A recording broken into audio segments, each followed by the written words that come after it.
About 12 years ago, I set my daughter Shiona a brief. It was to write a short screenplay with a lead role for her younger brother Jay, who was an actor at the time, aged 10. As a team, we'd worked together on a short film I directed a few years before. He'd done very well in that, and I wanted to see if we could improve on that for him, build up his showreel and so on. She came up with a story that showed a lot of promise. I helped her develop the script, then produced the film with her directing. We had Lois Winstone as the mum, Elio Ruggieri as the estranged dad, Jay the boy, and then there was one other part we had to cast, and that part we gave to actor Richard Goss. It was a small part, but Richard and I have stayed in touch all those years, usually email and social media, that kind of thing. But then recently he popped up on my radar working on a web series.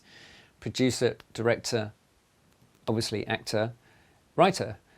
So I was really keen to find out more about why he was going that route and what his experience was. Had it been, a nightmare? Well, it had been apparently in terms of producing it, and he'd had to fund it and what have you.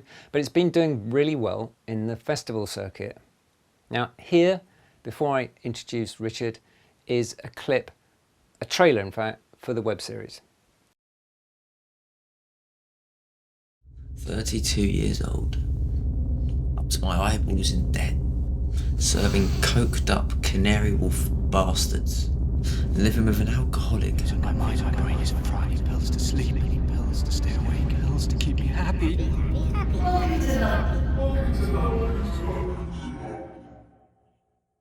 Swear, man, if something doesn't change soon, I'm gonna...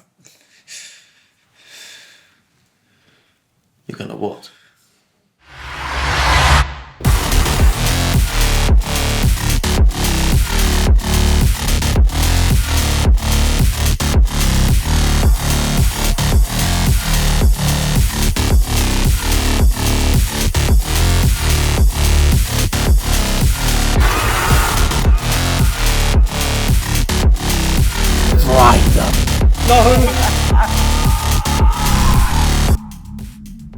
I'm just gonna see how things go.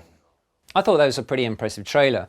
So here's Richard to talk to me about how he came to make the web series, his reasons for doing it, where he's going with it, what he's doing now as an actor, and how he's kind of surviving in these pretty tough times in the UK 2024. Here's that take.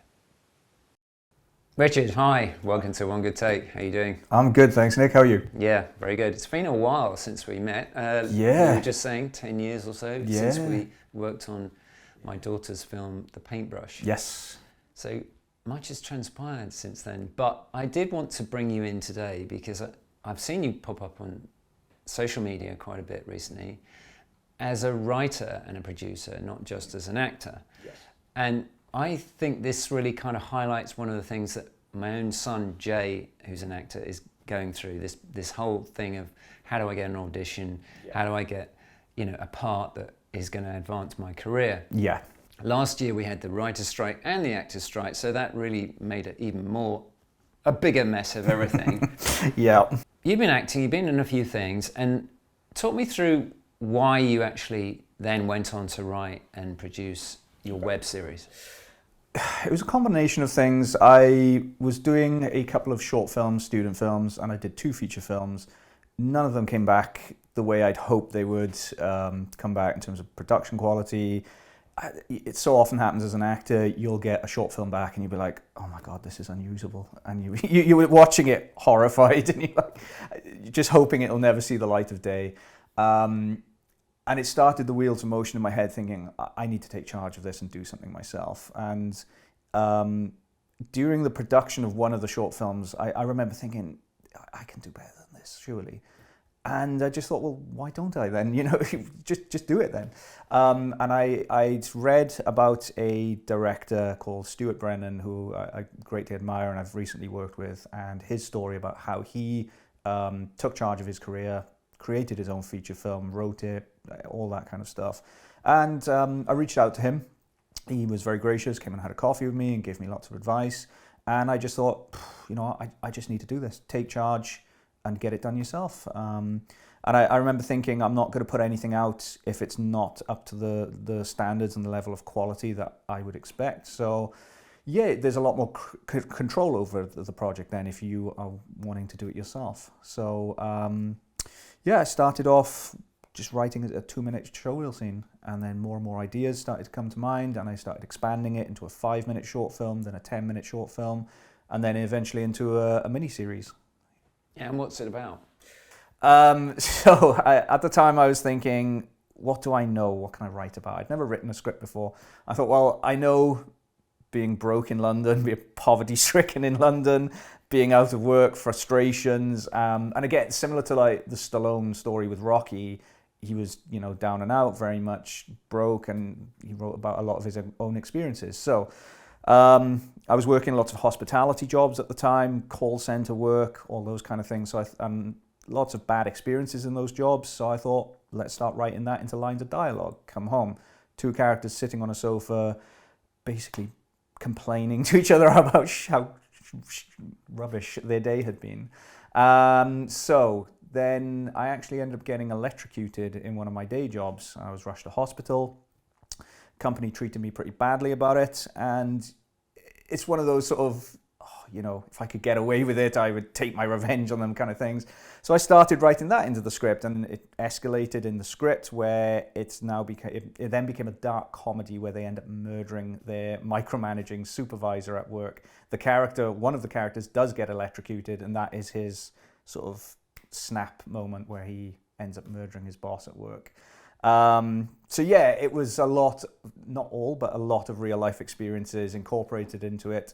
And there's elements of social commentary in there and class commentary in there, where they're serving a lot of sort of coked up Canary Wharf banker types, and it's all adding to the pressure on their mental health, and they end up, one reviewer described it as a descent into a labyrinth of madness, blood, and destruction. So yeah, Okay. that's Very pretty dark much the comedy. story, yes.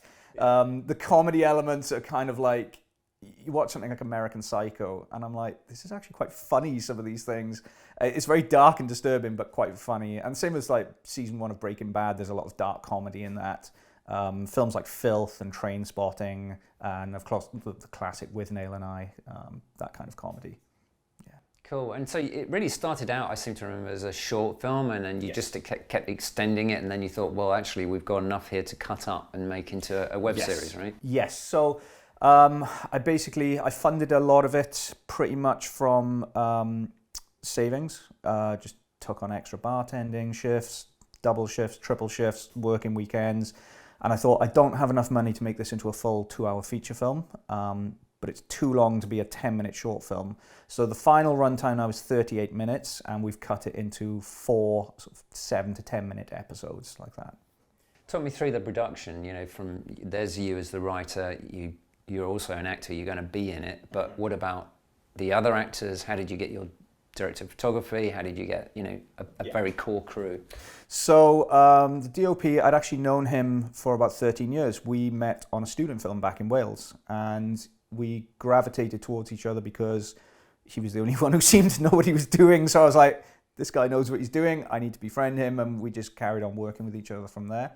The other actors I just found through various websites like Mandy and Spotlight. That was quite interesting because I'd never had the insight from the casting side of things, and you put a casting up and my God, you're just inundated. Like within 2 days, I think we'd had 600 applications for one role, and then you've got to download all the self-tapes and view them and narrow it down to your sort of 10 choices, then narrow it down to 5, then 2, and then pick the eventual one.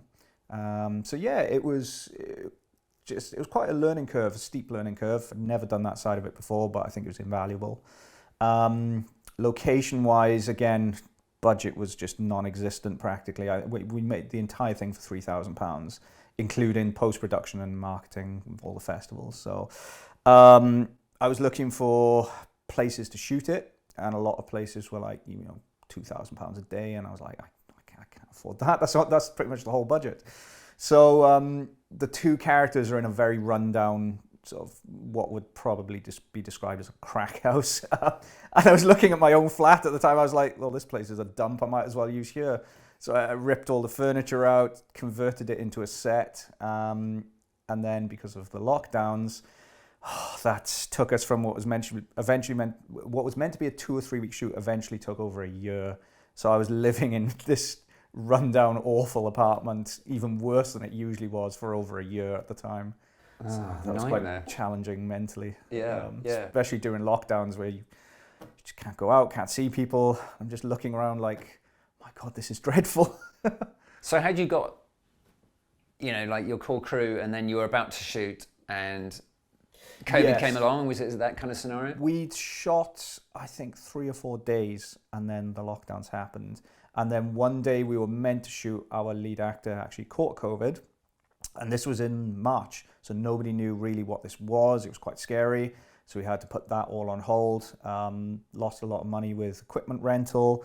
So then when hospitality opened up, I had to go back, do some more work, save up to re-budget for the money I'd lost. And just whenever we got an opportunity, we would try and grab a day here or there. I think in September, Boris Johnson was just, he'd shamble on TV and say, oh, everything's open now. And right, okay, let's get together, let's quickly shoot this bit. And then they'd be like, oh, cases are spiking, we need to lock down again. We'd be like, oh, God, okay. Yeah. Very trying, yeah. Yes, yeah. Did you at some point think, maybe I just cut this short and give up the rest of it? No, you were just determined to go through. I knew we'd get this done. Even if it killed me, I was going to get this done because I'd invested too much time and energy and money, blood, sweat and tears into it. All the other actors and crew were fantastic. They were really accommodating, and they completely understood, this is a nightmare trying to get something done during this time. So if we suddenly had a day very last minute, they'd all rush to get there. So they were fantastic for that. What was the size of your cast? There are 5 core cast members, and then we have about 10 additional voiceover roles. And how did you budget for your actors? Was it like 50, 100 quid a day? So lead actors were on, I think it was 150 a day, and then other people would come in and they'd do a half day. So we'd sort of give them between 75 and 100 pounds. It was very much very low budget, and everyone was they liked the script, so they were really cool about budget. And were you directing as well? Co-directing. So I had a director at the time, did a great job on the main block of the shoot, but there were a few issues then back and forth, and I had to go back and reshoot things myself, and they then moved on to other projects, and I completed it from there myself then. Reshot the intro, reshot certain scenes, and then took charge of the post-production. Okay, what sort of camera were you using? No idea. I'm terrible with the Really? technical stuff. Okay. My DOP will kill me for this. He knows all that kind of stuff inside out.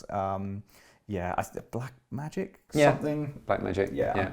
I should have known this stuff, but yeah. Sure. Yeah. They are at least relatively affordable. I mean, yeah. I wouldn't have imagined you could shoot all of that on an Arri. That would probably take up a bigger chunk of your budget. Yes.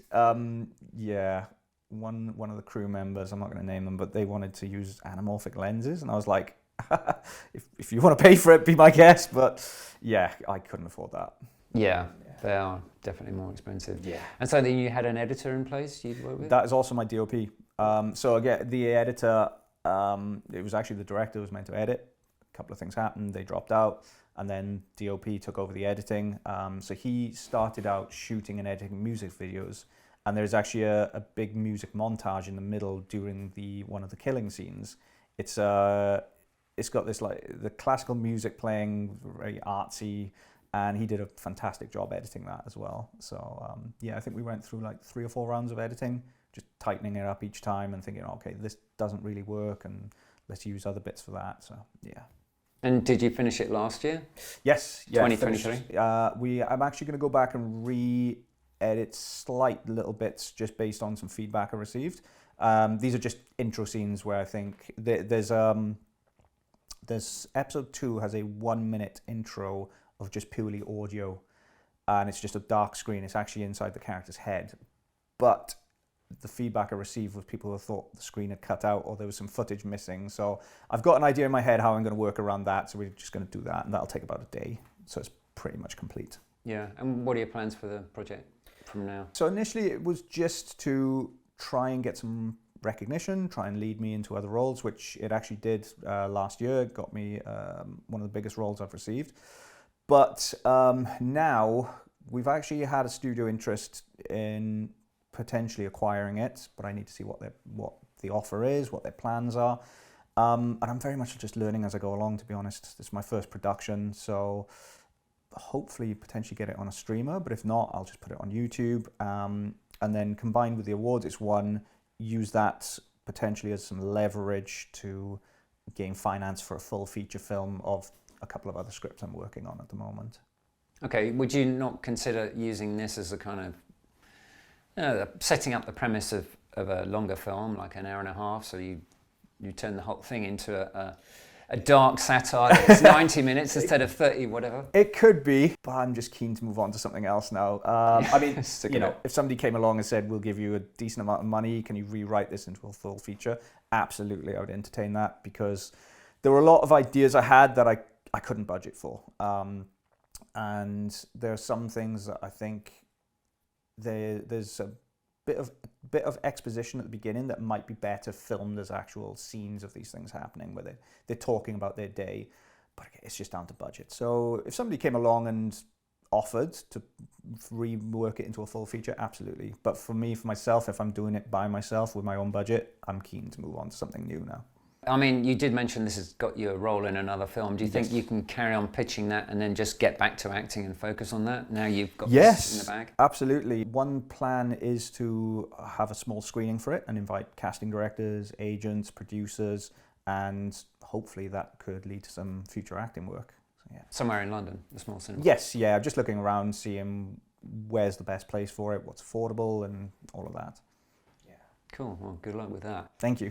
Real quick, I wanted to share with you something that's helped me recently with sort of overall mental performance, memory, and so on throughout the day. The usual thing when you're on set or you're up against it on a deadline to produce a schedule or finish a script, whatever it might be, you're reaching for the coffee, the snacks, tea, whatever your poison, if you like.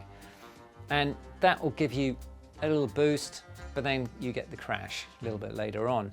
I wanted to avoid that crash and that sort of scattered feeling that can come from too much caffeine. And I came across this drink called Magic Mind. It's essentially a shot, comes in small bottles, and you just knock it back and you're sort of good to go. And it avoids those crashes typical of snacks and sugary stuff and caffeine. It contains matcha, which is an active ingredient in green tea and reduces stress, is an antioxidant. It also contains various vitamin B compounds, vitamin C, bacopa, which helps with mental concentration, and various mushroom compounds that are really great for memory, mental performance overall. You can get a hold of Magic Mind with a nice discount through my link, which also helps the podcast, magicmind.com/onegoodtake, and entering the coupon GoodTake20 to get a discount. That would be 56% off a subscription and 20% off a one-time purchase. If you don't like the drink for whatever reason, then you can write in and get your money back. The taste is something like passion fruit, but not at all sweet. You just down it in one, pretty much, almost, and you're good to go. One of the things I like about it, besides what it does and the taste, is the portability. I don't have to worry about making a coffee or leaving it somewhere and it gets knocked over like on the set. So give it a go and enjoy. Back to the show. I think we could move on back to acting a little bit more. Yes. Talk to me about your progress over the last couple of years and some of the frustrations and how you've overcome them, or at least skirted around them. Yes. You know. I mean, the frustrations as an actor are just endless. I mean, we could be here all day talking about that. You know, you're oftentimes out of work for months and months on end. I mean, I think the longest I went without a role was 2 years, and I thought I was losing my mind by the end, just working day jobs, night jobs, and I think you've just got to take charge of your own career, and that sounds like such a cliche, but to break that down, it is just go and write your own scenes, go and make your own work, because nobody else is going to do it for you. I have a lot of criticism, I think, for the business side of it, the industry. Okay, got to choose my words carefully. There are a lot of people out there trying to make money off actors' dreams, selling them a class where they have no qualifications to teach. They've got no teaching credentials, they've got no acting credentials, no directing credentials, no production credentials, and then they're like, come and pay £100 for my acting course. And unfortunately, they get sold out all the time, and they're making a lot of money off it. And you look them up online, and they might have done 3 student films 10 years ago. And you're like, well, what credentials do you have? It's insane. So, I would say avoid a lot of those things. Do a lot of due diligence. A lot of what is talked about in casting workshops, I think you can find that advice on Spotlight. Read a few blogs and you've pretty much covered it. What makes a good headshot? What makes a good show reel? How to present yourself professionally to agents. You can read about that in 10 or 20 minutes or listen to a podcast and you've covered it. You don't need to be paying £50-60 a class or a workshop to go and learn that. You must have had a fair bit of training, obviously, along the way. I mean, did you go to acting school and then to theatre and so on? No, I did not. So I trained professionally as a musician. I was a classical musician, violin from the age of 5 to 16, the Royal Academy of Music. I'd done solo orchestra performances, which built up a lot of confidence to perform live. And I think then sort of teenage angst and primarily to piss my parents off, I switched to heavy metal and guitar, and I toured in a metal band for 8 years. And that builds up a lot of confidence. I think the biggest show we ever did was in Germany, and that was 20,000 people. And you've got 20,000 drunk metalheads all chanting your name. You have to have some presence to command that stage. So that never really... I never really get nervous going into auditions because I think if you've done the work and you have enough confidence performing live, you should be fine. So I never went to drama school. I also couldn't afford it. It's come from a very loving family, but quite a poor background and a poor area of Wales. And again, that touches on the elitism with the industry. The first agent I met, and I've had this discussion with him before, and he's like, why on earth didn't you just go to drama school? And I was like, because I can't afford the bloody fees. He said something like, why didn't you just go to RADA? And I'm like, it's like 60 grand or something. There's no concept in some people's heads about this. And I think there is a lot of elitism in the industry. So drama school, not for me. I'd rather just jump in and try and get work. Yeah, a few people have said that this sort of elitist approach that has gone on for decades now is he getting even worse? You think it might? I think it's getting worse. Yeah. I cannot imagine the likes of Michael Caine being given the opportunities now if he was starting out. And I remember reading an interview with Judi Dench, and she said I think it was Judi Dench, she said she probably wouldn't make it now if she was starting out now. You look at any of the big British shows, you go on IMDb, privately educated, Oxford, Cambridge, private drama school. And there was a casting director a while ago who said, where are all the working class actors?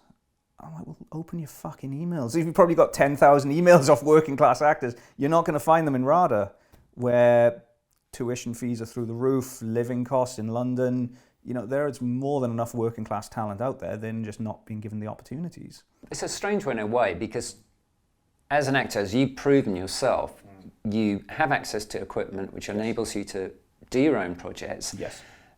You can then pitch those to agents and so on, and yet many of you doing good work are ignored. Yeah. And I think, something's got to change here. Absolutely. Because it used to be that an agent would go down to RADA or wherever and watch your performance in whatever play that year, and you'd get an agent that way, and casting agents would hear about you and so on. And that was in a way the excuse for, if you like, the elite or the people who could afford to go to those kinds of colleges. Yes, yeah. But now it's not very tenable because you even as a poor broke actor, you can scrape together a film and show some decent performances. Absolutely. And most of us aren't rich in society. Most of us are relatively broke. Yeah. And yet there's this thing that carries on, this kind of, attitude, this sort of this class thing, really. It's a kind of lingering thing from the class. Yeah, absolutely. The system that we have. In Britain, in particular, I often get told, I'll never get work on The Crown because of my accent. well, I'm an actor, I'll change my accent. Surely, like, I'll learn a new accent. But they hear you immediately. I don't know if it's a Welsh accent, but they sort of think, oh, maybe we'll give him some rough roles. He'll never play anybody, heightened RP accent or anything. I'm like, well, that's the whole point of an actor. You change your accent, you change your image, but you just don't get the opportunities. There's an actor I worked with recently, and he won a BAFTA Wales for Best Actor, and he told me he couldn't get an agent afterwards. And then he just decided to make his own production company because he was so frustrated by that. And I'm like, you've won a BAFTA. What more do you have to... And he said nobody wanted to represent him. They just all turned him down. I think he emailed something like 15 of the biggest agents in the country, and none of them were interested.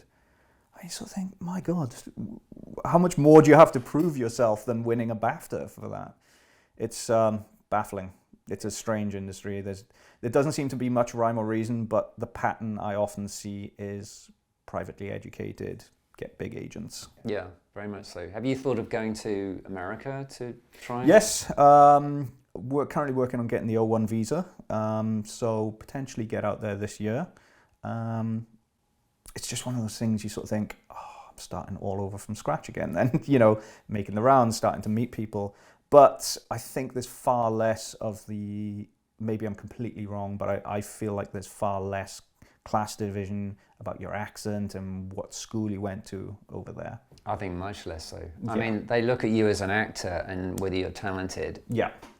They might look in terms, of course, whether you're more of an action actor or more of a comedian and so on, fine. But you're judged on your abilities and your work, rather than here, which is sort of, well, did you go to this school, that school? Yes, yeah. There's still loads of that going on, and as you say, partly because of the cost of living, partly because education to these big schools is now more expensive than ever before. Yeah, absolutely.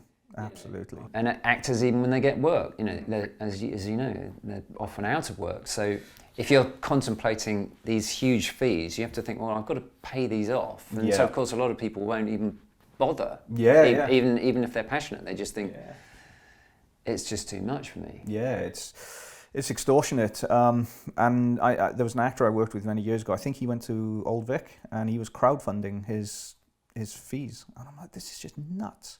But then some of my favorite actors in the world have never been to drama school, but they made their success over in America. And you look at what was it? Idris Elba went over there because he was so frustrated with the lack of progress here. And I think within 6 months he got The Wire. And, he's phenomenal in that role. One of the best written TV series of all time. And he was struggling for years and years here, just not getting anything. Yeah, probably because he was black. Possibly, yeah. To a large degree. Yeah. I mean, my son's half Japanese. Yeah. He can't get anything much other than Japanese roles. And he's not even actually Japanese, or possibly Chinese, and he's definitely not Chinese. Yeah. But, and that was one of the reasons we did the short film that you've seen, Justice for Jamie, because I wanted to get together to tell his story in a way, of what it's like growing up half and being kind of not fitting in anywhere, really. And this kind of invisible group of people who are, as it were, half, and they're not black, they're not Asian, there's this mix and people don't know how to cast them, perhaps. Yeah. But again, that goes back to what we were saying, that there's too much focus on your colour or your class. Yes. Yeah, not the actual talent. Yeah, not your talent. Yeah. And that's really just got to change, I think, It has. But it's a difficult thing in the industry because there are people that should be called out by name, and I'm probably quite a hypocrite because I'm not going to do it because I know I'd probably never work again, or I would be, blacklisted. But they are unfortunately gatekeepers, and it's a tough one. So I would just say, stick a middle finger up to all of them and do it yourself. Write your own stuff. Just push it yourself. That's one of I think social media and the internet has a lot of disadvantages, but one of the big advantages of it is you can reach a massive worldwide audience now for almost nothing. You can put stuff on YouTube, it can get thousands or hundreds of thousands of views if you market it and push it in the right way. Whereas before, you would be solely reliant on a distributor or an agent to get you seen for things. So I was watching an interview with Scorsese and he said, just do it yourself. Put it on in a local cinema, put it up on YouTube, and reach an audience that way. So you don't have to go through the traditional routes nowadays, to a large extent. Yeah, so the last topic I thought we'd cover is, vaguely speaking, community. I mean, online, actually meeting up with actors in London. What do you do to sort of keep in touch with actors, practice your craft and so on? So it's going to sound a bit of a strange answer. I actually don't hang out with actors very much in London. I've got one or two very close friends who are great, and then there are more people that I sort of I run into at events, but I wouldn't say we're super close friends. There's some that are very supportive, and then there's others that there's a bit of I'm trying to think about how to say it. They're kind of like, if you get a role, they're like, oh yeah, we all know how we got that role. You know, it's a bit of that. Bit sour. Yeah, a bit sour grape. So I don't really tend to hang out with actors too much. In terms of learning the craft, I go to classes for useful skills, things like accent tutorials, stage combat, different acting techniques. There's a fantastic Meisner coach I work with, Stephen Dittmeyer, whenever he's over in London. He's originally from New York, the neighborhood playhouse. Whenever he's in London, I try and meet up with him. I love working with that guy. He just sort of pushes me to get the best out of me. So we practice a lot of Meisner technique. Yeah, talk to me a little bit about that, because some actors or wannabe actors don't even know what that is. They've perhaps heard about the Meisner technique. Yeah, Meisner technique. Well, what I learned with Stephen, he learned directly from Sanford Meisner over in America, and he really brought out the skill of listening through the repetition, where you're not just hearing what something, you're truly listening and then reacting naturally through that. You're not thinking, how am I going to react to what the person says? You just do it because you drill it enough times that I don't know if it's subconscious or it just you react naturally. So some of the best acting I did was with him, and it's interesting actually, because one of the other actors that I was working with at the time with him, he booked The Last Kingdom straight afterwards. So, and that was fantastic getting to get into train with him. Really, we were doing hours and hours and hours each day, long past the sort of cut-off point, because we were all just so into it. So I loved that experience, because they're people who are deeply passionate about the craft of acting. There's a lot of actors I know that they want the glamorous side of it. They want to be seen on red carpets, getting in and out of limos and all that bullshit. And you sort of think, when's the last time you read a play, took a class, learned a new skill, practice stage combat, practice new techniques, read Stanislavski? They're not interested in any of that side of it. So I try and shy away from that side of it, because there's a lot of that. Do you think there's more of that in London than, say, the regions? I don't know the other regions well enough, to be honest. Just my own experiences in London, there's a lot of that bullshit. And that's the networking side as well. I hate networking. I absolutely hate going to these events. But you meet some fantastic people there, and you have to very quickly learn to differentiate who's there to be seen. Some people who, the phrase go to the opening of a letter if it would make them get seen and have a photo opportunity. And then there's other people who are genuinely interested in connecting, networking, and then want to produce stuff. So yeah, you got to quickly differentiate between the two. Do you think being now on your own, that's kind of helped you just say to yourself, I'm going to do everything myself, and kind of focus more on that and kind of force yourself to be reliant on yourself in that way? Yeah, very much. I'm very much somebody who just takes charge, just gets things done by myself. Unfortunately, with websites like Spotlight, you're still limited with how much you can do yourself, which drives me up the wall, to be honest, because you pay about £170 a year to use Spotlight. They lock off many of the castings, so if you are unrepresented, there is a limit, a very small limit to what you can actually apply for, which is absurd, because there's no other industry in the world that you would pay £175 per year to access a job site, and they hide most of the jobs from you. And they say, well, we'll only release a certain amount of the jobs to agents. And then within those jobs, we'll only release those to certain agents as well. So what trickles down to the sort of unrepresented level is, it's very little. Yeah. Yeah. So you're looking at Mandy, shooting people, that kind of thing. Yeah, all those websites. I used to get a lot more work from Mandy, but they got taken over by an American company recently, and there's a lot of criticism because there's no filtering of the jobs that go on there. You know, you've got jobs for like fucking children's party entertainers. I'm like, what the hell is this doing on a professional acting site? You know, things like testimonial videos for toothpaste and £50 all in. You're just like, what the? This is absurd. Yeah, There's where is the quality checks on any of this kind of stuff? Yeah. So as much as you try and do it by yourself, with the casting website, there's still again a limit, a glass ceiling of what you can do because it's all locked off. So I apply for whatever I can on there, and then the rest of the time I'm just writing and producing my own stuff and networking to meet investors. That is another big thing. I mean, there's so many changes the industry could make. These workshops and stuff, and with Spotlight, why do they not put out blogs on how to actually professionally approach private investors? Yeah, quite. I mean, Something that would be there's useful. nothing like that. Yeah, I mean, there's a whole industry that offers to make you an investment pack, Yeah.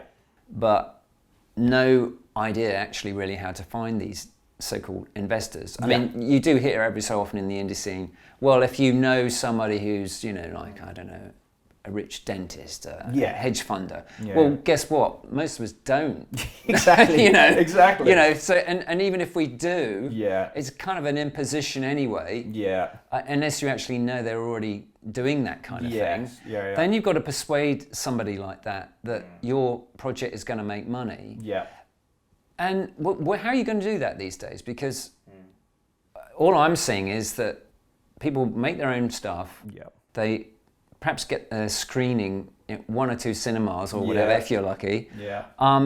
You know, you might get a bit more than that, but not much. Yeah. And then you're looking at streamers of one kind or another. And because it's a buyer's market for streamers, you're going to be thrown about enough to pay your crew for a week or two. Yes. Yeah. You know, profit. So how are you going to tell your investor Yeah. this is going to make money? Yeah. It's extremely difficult. So everything becomes, even low budget feature films becomes a calling card. Yeah. Only a calling card. Absolutely. And I recently interviewed an American director, good director, Yeah. who found that he had to do a second feature. You know, it's like, yeah. where does this sort of end? This kind of, you just have to slave away to join the privileged. Yeah, and just 1% hoping you'll or get whatever your it is. breakthrough at some point. Yeah. Yeah. Was that the one with Titus? No, it's Michael DeBasio. Yeah. Yeah. It is quite a struggle, to say the least. I don't have the answers for it. I suppose you just have to keep talking about it so that somebody maybe does have an answer, you know. Exactly. And that's one thing I try to be as honest as I can about these kind of things. You know, you can't really name names for things, but I'm not going to sugarcoat it. 80% of the time it's complete shit, and you've just got to be persistent and, you know, never lose sight of what you want. And even if that means putting things on hold for a year and going working a day job and a night job and saving up a bit more money, it's just persistence and belief in yourself and a little bit of arrogance. I think there needs to be, I think Bryan Cranston talked about it, about an actor's arrogance, where you have to know that you're good enough to make it and know that you're good enough to do these things. It's a strange thing as an actor. You've got to be very vulnerable emotionally on camera and then have the thickest skin ever off camera to put up with all this kind of stuff. So, Yeah, that's so true, isn't it? Yeah. We should end on that note. Yeah, cool. Thanks, Richard. Thank you very much, Nick. Cheers. Cheers. Pleasure.